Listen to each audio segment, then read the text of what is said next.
आई भैया हम भोजपुरी लोग हैं पीयूष यादव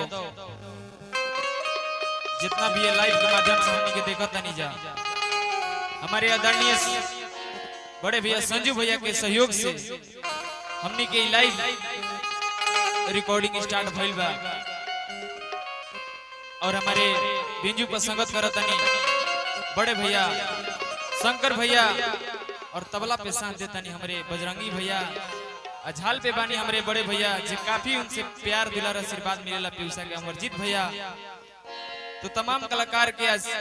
मिल के हमने के आज लाइव के उपस्थित कैले बनी जा ते लाइव के पीयूष एंटरटेनमेंट और संजू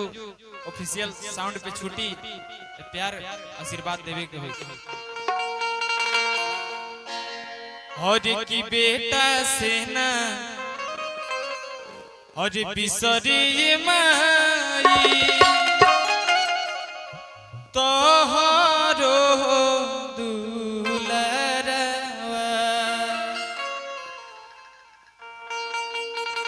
हर बेटा से ना बिसरी माई तोहरो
दिल में बसा के अजमाई पुण्यतिथि जानत हुई बबुआ पाए है के जबीती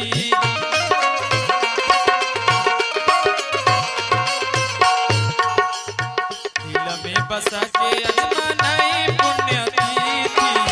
जानत हुई बबुआ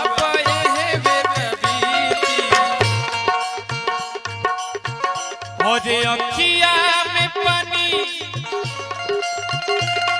आसमान के रास्तानी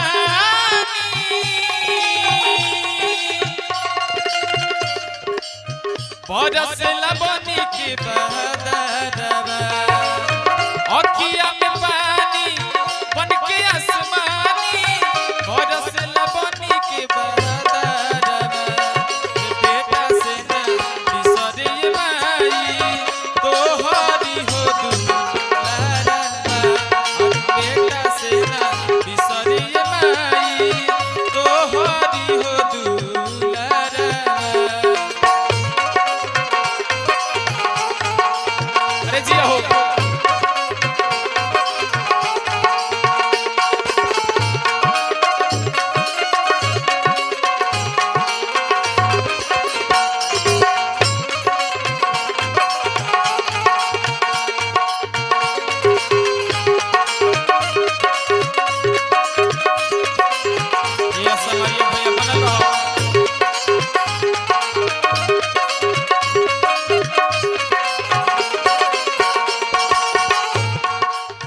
और का कहता लइका शंकर भैया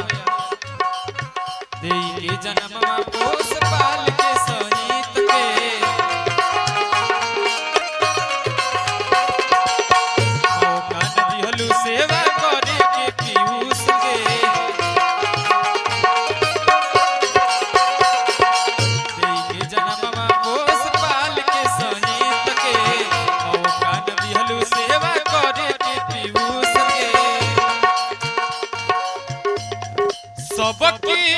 हु भरा तबोलो रवा धारा